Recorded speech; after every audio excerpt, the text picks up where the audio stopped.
परम पूज्य कबीर परमेश्वर जी की असीम कृपा से आप सभी पुण्यात्माएं ये अमर कथा सुन रहे हैं, सुनेंगे। आज स्टार्ट होगी। जिस आत्मा के बहुत ही पुण्य कर्म पुनर्जन्मों के संग होते हैं उसको मानव शरीर प्राप्त होता है। उससे भी अच्छी आत्माएं जिनके और अत्यधिक पुण्य कर्म उनके साथ हैं, पूर्व जन्म की भक्ति संस्कार संयोग उनके साथ है, उसके कारण वो पुण्यात्मा और भी अत्यधिक पुण्य कर्मों युक्त होती है जो सत्संग प्राप्त करती है। और सत्संग प्राप्त करके जो उपदेश ग्रहण कर लेते हैं उनके पिछले पुण्यों का कोई एस्टीमेट नहीं लगाया जा सकता, वो कितनी अच्छी आत्माएं।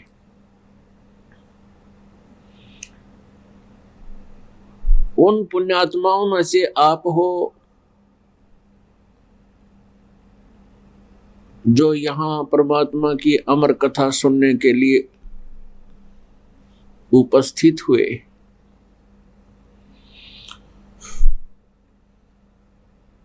सत्संग में आने से प्राणी को अपने मनुष्य जीवन के उद्देश्य का ज्ञान होता है। जब तक ये प्राणी सत्संग में नहीं आता इसको मनुष्य जीवन के लक्ष्य का ज्ञान नहीं होता। उससे पूर्व सत्संग प्राप्ति से उपरा पहले हम यही सोच रहे होते हैं कि मनुष्य जीवन मिल गया, फिर विवाह हो गया, संतान की इच्छा हुई, संतान होगी, संतान की परवरिश कर दी, इनका विवाह शादी हो जावे, वो भी हो गया। फिर इच्छा होती है कि भगवान इनको संतान दे, और जब संतान के संतान हो जाती है तो फिर हम सोच लेते हैं कि हमारा जीवन सफल हो गया, हमारा कर्तव्य पूरा हुआ। पुण्यात्माओं, सत्संग में आने से ज्ञान होता है कि न तो आपका जीवन सफल हुआ और न ही आपका कर्तव्य पूरा हुआ। ये तो केवल वही पूरा हुआ जो होना था, आपके जो प्रारब्ध के अंदर था वही फला फूला। और इस मनुष्य जीवन से जो भविष्य के लिए आपने तैयारी करनी थी वो तो आपको पता भी नहीं लगा और आपने स्टार्ट भी नहीं किया।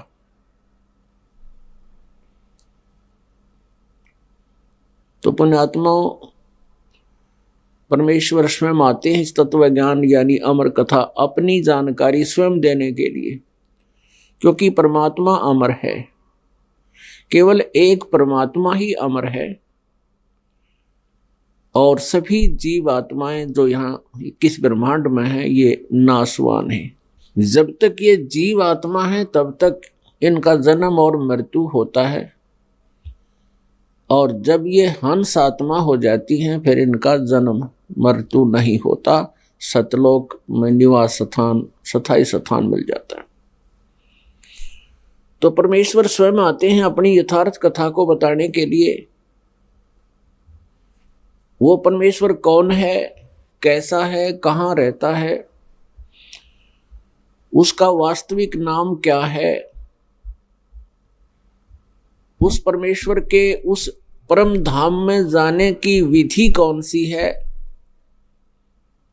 जहां जाने के बाद फिर मृत्यु और जन्म कभी नहीं होता, अर्थात पूर्ण मोक्ष प्राप्त होता है। यह जानकारी सत्संग से उपलब्ध होती है। पुण्यात्माओं, इस पृथ्वी पर 21 ब्रह्मांड में यदि कहीं सत्संग है तो यहां बरवाला आश्रम में है। इसके अतिरिक्त कहीं पर भी सत्संग नहीं है। वो केवल लोकवेद सुनाकर श्रद्धालुओं का जीवन व्यर्थ कर रहे हैं। ये बातें प्रथम बार जो व्यक्ति सुनता है उसको ऐसा लगता है जैसे ये संत, ये दास अभिमान कर रहा है। अभिमान नहीं, लेकिन ये यथार्थ ज्ञान बता रहा है, सच्चाई से परिचित करा रहा है कि इस विश्व में कहीं पर भी सत्संग नहीं है। हमारे सदग्रंथ सत्य से परिपूर्ण हैं। हम अपने सदग्रंथों से अपरिचित हो जाने के कारण हमने असत्य ग्रहण कर रखा है। उस सत्संग को आपके समक्ष, उस सत्य सदग्रंथों के सत्य को आपके रूबरू कराने के लिए ये सब व्यवस्था की जा रही है। यदि हमने अपने सदग्रंथों को ठीक से जाना होता तो ये अज्ञान नहीं होता पृथ्वी पर। प्रत्येक धर्म के सदग्रंथ सही ज्ञान दे रहे हैं, लेकिन हमारे जो गुरुवर थे, जो आध्यात्मिक ज्ञान से अपरिचित थे, वो हमें सदग्रंथों की सच्चाई नहीं बता सके, जिस कारण से आज तक हम भटक रहे हैं। श्रीमद् भगवत गीता अध्याय नंबर 18 के श्लोक नंबर 62 में कहा कि अर्जुन, तू सर्वभाव से उस परमेश्वर की शरण में जा जिसकी कृपा से तू परम शांति को और सनातन परम धाम को प्राप्त होगा। इस श्रीमद् भगवत गीता जी के इस 18वें अध्याय के 62वें श्लोक से एक तो हमें ये ज्ञान हुआ कि गीता ज्ञान दाता से कोई अन्य परमात्मा है, परमेश्वर है। क्योंकि गीता ज्ञान दाता स्वयं कह रहा है कि अर्जुन, तू सर्वभाव से, सर्वभाव का अर्थ है कि अन्य किसी भी देव में, भगवान में आस्था ना रख कर एक परमात्मा पूर्ण ब्रह्म परमेश्वर में ही आश्रित होकर उसकी शरण में जा। उसकी कृपा से तो परम शांति को और सनातन परम धाम को प्राप्त होगा। गीता ज्ञान दाता से अन्य कोई परमेश्वर है जिसकी शरण में जाने के लिए गीता ज्ञान दाता स्वयं कह रहा है। और इसमें यह भी स्पष्ट कर दिया कि उसकी शरण से ही आपको परम शांति प्राप्त होगी। और तीसरा यह है कि वो सनातन परम धाम प्राप्त होगा। सनातन यानी शाश्वतम स्थानम, वह स्थान जो कभी विनाश को प्राप्त ना हो, सदा रहे, जिसका कभी अंत ना हो, यानी अमर लोक, जिसे हम सतलोक कहते हैं।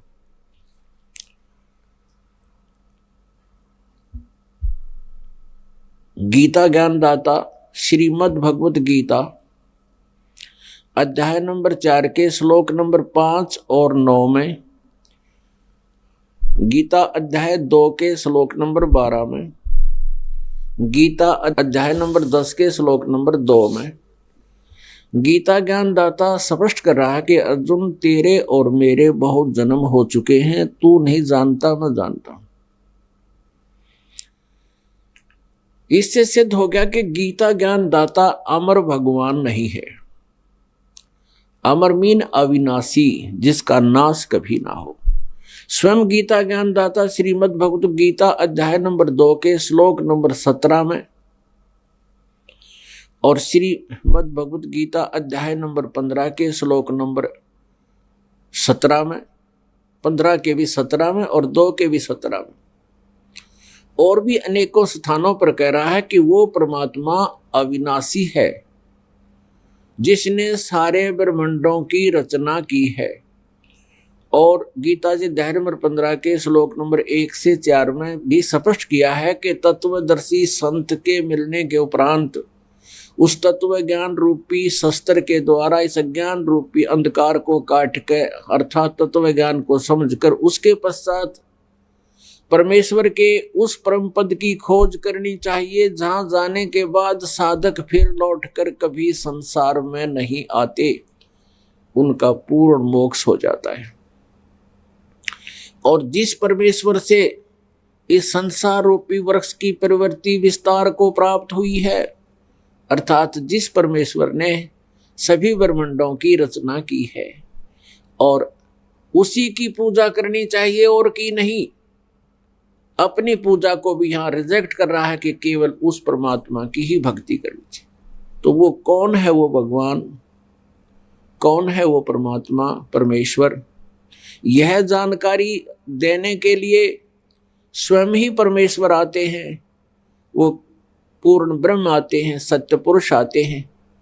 क्योंकि 21 ब्रह्मांड में, इस काल के लोक में कोई भी व्यक्ति, कोई भी आत्मा परमात्मा से परिचित नहीं है, आध्यात्मिक ज्ञान से परिचित नहीं है। परमात्मा का नाम खूब सुना है, परमात्मा की महिमा भी भक्तों संतों ने खूब बताई है, लेकिन वो परमात्मा कौन है, कैसा है, कहाँ रहता है, और वो स्थान कैसे प्राप्त हो सकता है जहाँ जाने के बाद फिर जन्म मृत्यु नहीं होती और परम शांति होती है। गीता ज्ञान दाता ये ब्रह्म है। इसको सरपुरुष भी कहते हैं। सरपुरुष, शर माने नाशवान, सरपुरुष नाशवान प्रभु। एक सरपुरुष, एक अक्षर पुरुष, एक परम अक्षर पुरुष। यहां 3 पुरुषों की महिमा है। सरपुरुष ये 21 ब्रह्मांड का प्रभु है, स्वामी है। अक्षर पुरुष ये 7 शंख ब्रह्मांड का, नील पद्म शंख, 7 शंख ब्रह्मांड का प्रभु है। और परम अक्षर पुरुष यानी परम अक्षर ब्रह्म ये असंख्य ब्रह्मांड का स्वामी है, ओवरऑल कंट्रोलर है, कुल का मालिक है। उस परम अक्षर ब्रह्म की भक्ति से उस पूर्ण परमात्मा सत्य पुरुष, जिसको हम सत्य पुरुष भी कहते हैं, सत्य माने जिसका नाश कभी ना हो, अविनाशी, उस अविनाशी परमेश्वर सत्य पुरुष की साधना करने से, भक्ति करने से, इष्ट रूप में पूजा करने से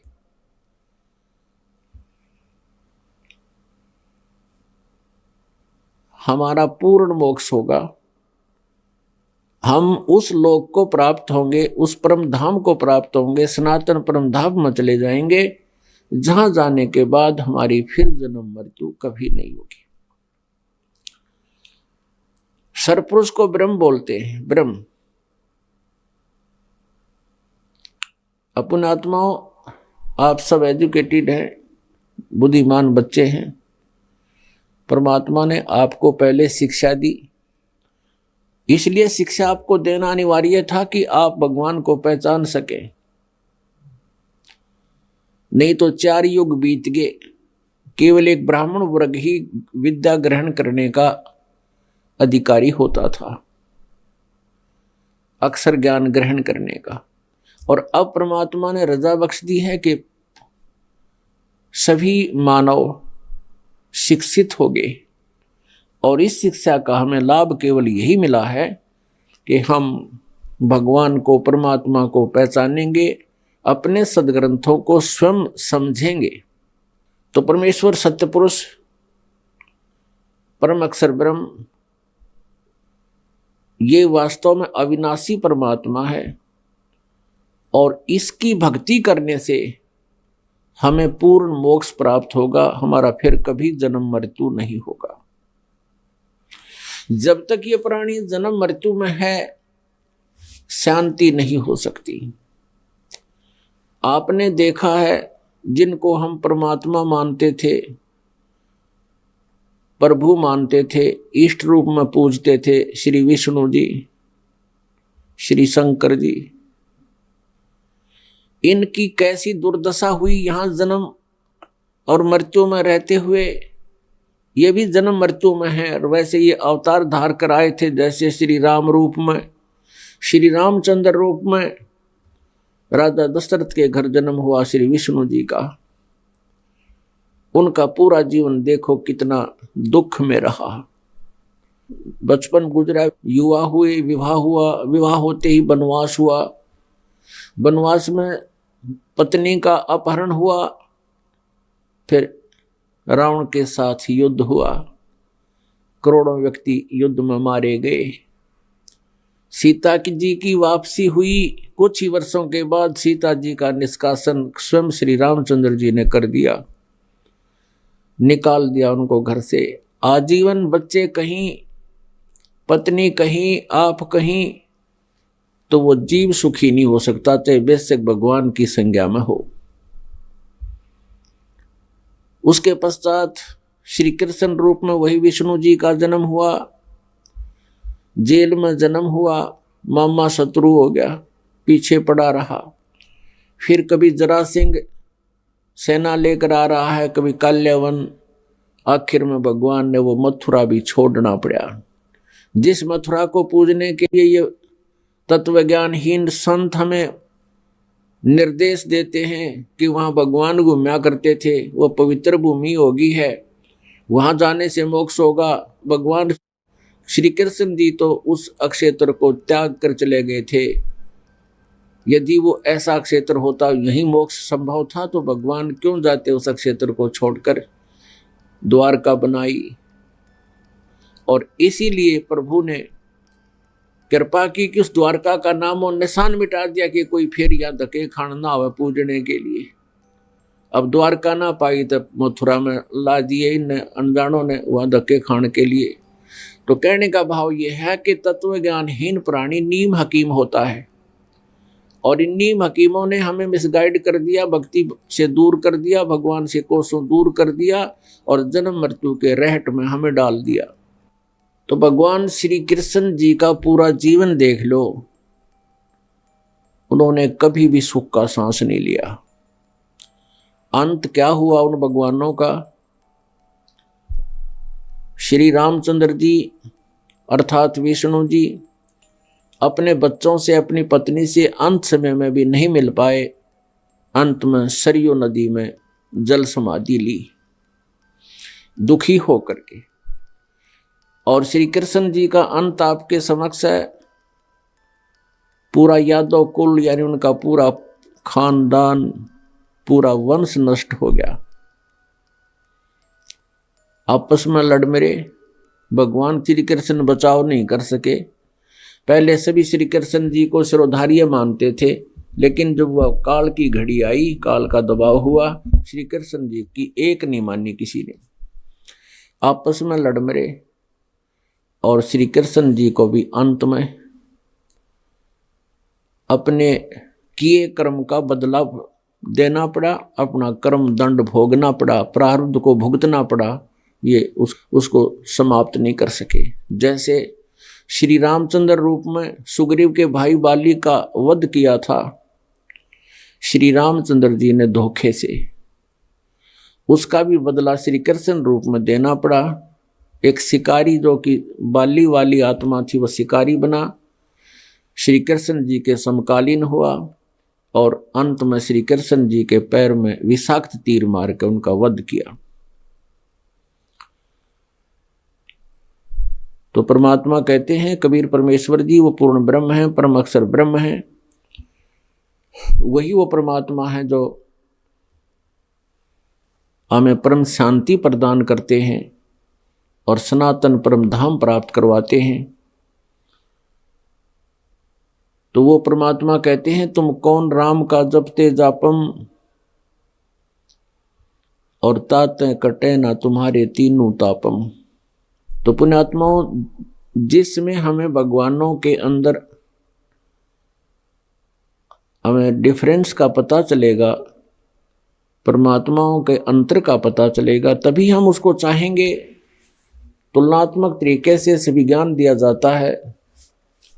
जैसे सरपुरुष, ये अक्षर पुरुष और परम अक्षर पुरुष, ये तीन प्रभु हैं।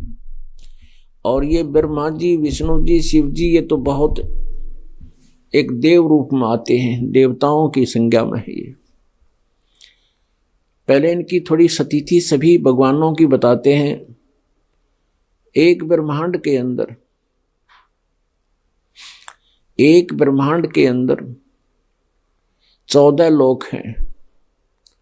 उन 14 लोकों में से 3 लोक ये अलग हैं, पृथ्वी लोक, स्वर्गलोक और पाताल लोक। इन पृथ्वी लोक, स्वर्गलोक और पाताल लोक के ऊपर इन तीनों प्रभुओं का श्री ब्रह्मा जी रजगुण, श्री विष्णु जी सतगुण और श्री शिव जी तमगुण, इन तीनों प्रभुओं का एक एक विभाग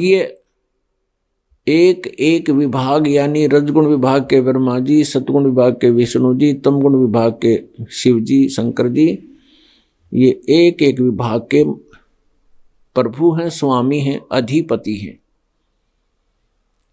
केवल इन 3 लोकों के ऊपर, पृथ्वी लोक, पाताल लोक और स्वर्ग लोक। और इनका जो पिता है वो ब्रह्म है, सरपुरुष है। यह 21 ब्रह्मांड का अधिपति है, प्रभु है, जिसको स्वामी भी कहते हैं। तो ये 21 ब्रह्मांड का प्रभु है, राम कहो, स्वामी कहो, प्रभु कहो, साहब कहो, अल्लाह या गॉड कहो, ये भाषा भिन्न और पर्यायवाची शब्द हैं। तो सरपुरुष ये 21 ब्रह्मांड का मालिक है। प्रत्येक ब्रह्मांड में इसके जैसे एक ब्रह्मांड में ये जीव है, बाकी खाली पड़े हैं, जिसमें इस ब्रह्मांड के सभी प्राणियों का अंत हो जाएगा। फिर सभी जीवात्माएं दूसरे ब्रह्मांड में चली जाएंगी और अपने संस्कार वश पुनः वहां पर फिर जन्म होगा। ऐसे फिर उस ब्रह्मांड का अंत हो जाएगा, फिर नेक्स्ट में चले जाएंगे, फिर उसका अंत हो जाएगा, फिर नेक्स्ट में चले जाएंगे। तो ये एक ब्रह्मांड पूर्ण रूप से नष्ट हो जाता है, फिर ये नए सिरे से इसका निर्माण होता है। उसमें काफी खरबों वर्ष लग जाते हैं, तब तक वो हमें दूसरे ब्रह्मांड में ले जाता है, ये काल सरपुरुष। तो ऐसे एक ब्रह्मांड में इस सरपुरुष, जो सरपुरुष कहते हैं, जिसको ब्रह्म भी कहते हैं, ये एक ब्रह्मांड में समझो मुख्यमंत्री का रोल करता है। और इसके 3 पुत्र यहां विभागीय मंत्री हैं। और ये विभागीय मंत्री केवल इन 3 लोकों के ऊपर ही इनका अधिपत्य है। बाकी शेष ब्रह्मांड पर इनके पिता यानी ब्रह्म का, सरपुरुष का अधिपत्य है, उसका ओवरऑल कंट्रोल है, इंक्लूडिंग पृथ्वी लोक, ये स्वर्ग लोक और साथ में पाताल लोक, सबके ऊपर। तो कहने का भाव ये है कि अब हमने ये देखना है कि श्री ब्रह्मा जी, श्री विष्णु जी, श्री शिव जी कितने प्रभु हैं, ये कितने राम हैं, कितने मालिक हैं। तभी हम जो भगवानों की स्थिति से, शक्ति से, सामर्थ्य से हम परिचित हो जाएंगे, फिर हम उस परमात्मा को चाहेंगे जिससे हमें सर्व सुख प्राप्त हो। एक साध्य सब सदय, सब साध्य सब जावे, माली सींचे मूल को फिर फल फूले अगावे।